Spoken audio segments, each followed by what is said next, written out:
O cinema sempre foi, acima de tudo, um espetáculo. A sétima arte nasceu com o desejo de transportar o espectador para outros mundos, outras realidades. E conforme os anos passaram, a tecnologia passou a ser uma ponte essencial entre a câmera e a imaginação. A retroprojeção, comum desde os anos 40, permitia que os atores fossem filmados em estúdios enquanto uma imagem era projetada atrás. Depois, vieram as telas verdes e azuis, que dominaram o cinema comercial. Mas nenhuma dessas técnicas conseguiu integrar totalmente os atores ao mundo criado. Embora eficazes, essas técnicas muitas vezes apresentavam limitações na iluminação, nos reflexos e na imersão. Com o avanço das engines gráficas, em tempo real, uma nova solução começou a emergir: a produção virtual.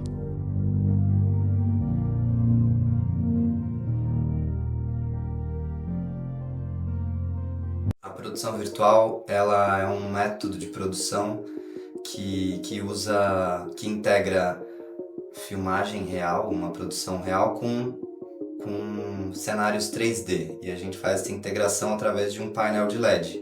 Então, num estúdio que você tem um painel de LED grande, de alta definição, você tem um computador no mesmo estúdio rodando o Unreal, que é um programa de cenário 3D realista, e aí uma câmera real no estúdio que tem sensores de movimento. Então, toda vez que a câmera mexe, esse cenário virtual vai reconhecer que a câmera real está mexendo e vai replicar no painel aonde que a câmera estaria vendo, o que a câmera estaria vendo no painel. Então é um sistema de integração entre a câmera, o cenário 3D no computador e o painel de LED. A produção virtual ela nasceu da forma como ela é hoje, ela nasceu na Disney com Mandalorian. Mandalorian foi a primeira produção de grande escala a meio que criar a produção virtual. Eles criaram toda essa integração com Unreal e com cenários, isso por conta de uma demanda da própria linguagem, né? O Mandalorian tinha armadura cromada e refletia o que o cenário estava mostrando, né? Refletia o cenário. E não dá para fazer isso em croma porque você não pode refletir o cenário na armadura dele, né? O croma, como é um fundo verde, você não tem essa capacidade de refletir mesmo. Então, lataria de carro, armadura cromada, esse tipo de produto que você tem que pegar o reflexo das coisas é muito complexo de fazer se não for em locação, né? Se não for em produção externa. Embora The Mandalorian tenha sido o marco da popularização da produção virtual, a semente foi plantada antes. Em Avatar, James Cameron combinou captura de movimento e pré-visualização em tempo real. Já em Oblivion, Tom Cruise atuou em um set rodeado por projeções reais em uma cúpula. Cameron evoluiu a técnica em Avatar, O Caminho da Água, integrando captura facial, movimento corporal e simulação aquática em um ambiente 100% virtual. Em produção virtual é muito bacana porque a gente tem muitas oportunidades de ir além do possível com as técnicas básicas. Então, a produção virtual ela permite você ter uma amplitude de efeitos que você não conseguiria, por exemplo, em croma ou gravando numa externa, por exemplo. A produção virtual ela é muito versátil, você pode estar em muitos lugares ao mesmo tempo. E principalmente numa questão de produção, você pode trocar muito rápido. Isso é um trunfo muito, muito grande da produção virtual, porque você pode fazer diversos cenários em um dia. No Clipe do Xamã a gente fez em 3 dias, com 1 dia de pré-light, só com preparação, e 2 dias de filmagem. A gente fez 4 clipes em cada dia. Então foram 8 clipes no total. 4 clipes no primeiro dia de filmagem e 4 clipes no segundo. Isso é um negócio que realmente só a produção virtual pode proporcionar, porque a produção virtual, ela para você mudar no cenário, é um estalo de dedo, assim. Você tem que fazer toda a iluminação para cada cenário. Mas quando você tem o pré-light, para entender esse eixo de luz,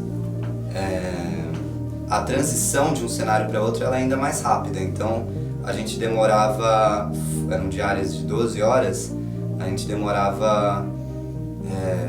filmava um clipe, 2 clipes antes do almoço, 2 clipes depois do almoço, e cada clipe tinha mais ou menos 45 minutos, 50 minutos de transição de um para outro. Então acabou espera 45 minutos mais ou menos, tem que reiluminar, reenquadrar a câmera, mudar a lente, todo tipo de coisa normal de uma produção normal, sem ser produção virtual, e tá numa outra locação. Então é um negócio até meio mágico nesse sentido, é uma mudança muito rápida, né? Você pode estar em Marte e depois 50 minutos você está no fundo do mar. Você pode estar no meio de São Paulo, depois não sei onde, sabe? É muito rápido essa transição. A adoção da tecnologia não parou de crescer. The Batman usou a produção virtual para recriar paisagens urbanas com realismo. No Brasil, Auto da Compadecida 2 marca o uso da técnica em uma mega produção nacional. O funcionamento da produção virtual depende de uma engrenagem precisa. Para a produção virtual não basta apenas o conhecimento técnico da fotografia da câmera.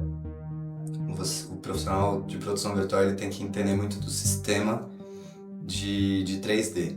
Então toda a integração, todo o ecossistema de integração da câmera, do sensor, que é muito importante, que é o sensor que é o que vai ser acoplado em cima da câmera e que vai fazer esse traqueamento do movimento da câmera. É um sensor extremamente sensível e então você tem que saber manipular ele perfeitamente e você tem que saber qual é a prioridade, né? Os equipamentos de câmera são muitos, então às vezes você precisa ocupar um espaço ali no cage da câmera que o sensor vai ocupar. Você tem que entender que o sensor ele tem um lugar fixo para ficar. Quando você faz a integração em produção virtual, esses equipamentos têm que estar completamente dominados, mapeados e decupados para a produção, para você poder dizer também o que é possível ou não é para algum cliente que vai chegar. Então, conhecimento técnico de equipamentos de câmera é absolutamente essencial, e para uma pessoa que está começando, com certeza aprender sobre Unreal. Extremamente importante aprender sobre os cenários 3D e a linguagem do Unreal, que é diferente da linguagem de câmera, que é muito particular do design e muito particular também do mundo dos games. O Unreal ele é um programa criado para game. Inicialmente o Unreal foi criado para desenvolver cenários 3D de jogos e ele foi adaptado para a produção. Ele tem uma linguagem completamente diferente da linguagem de cinema. Então você entender as duas linguagens é você poder fazer essa tradução melhor para o cliente e para o seu produto também, quando você está fazendo produto. Então, para quem está querendo começar a trabalhar com produção virtual, quem está querendo entrar no mercado de produção virtual, que é muito emergente, que está crescendo muito rápido, com certeza entender os ecossistemas de produção virtual. O Unreal, a câmera, a integração, o painel, o Genlock, o sensor, os tipos de sensores e toda essa viabilidade técnica. É bastante coisa e tem que ser seguida à risca. É um trabalho muito técnico e como é muito novo, os problemas eles muitas vezes não têm solução ou tem uma solução muito complexa. Então você dominar esse ecossistema é você trazer mais segurança para o trabalho e para o produto. No final das contas, qualidade do produto superior. A produção virtual ainda é uma tecnologia recente, mas já acessível para quem quer aprender. Plataformas como o Unreal Engine são gratuitas e possuem vasto material de estudo. A produção virtual não é apenas uma nova técnica, é uma nova forma de pensar, planejar e criar. Ela coloca diretores, fotógrafos, artistas e atores juntos, imersos no mesmo mundo desde o primeiro take. Mais do que um avanço técnico, é uma revolução estética e cultural, um novo capítulo na história do audiovisual.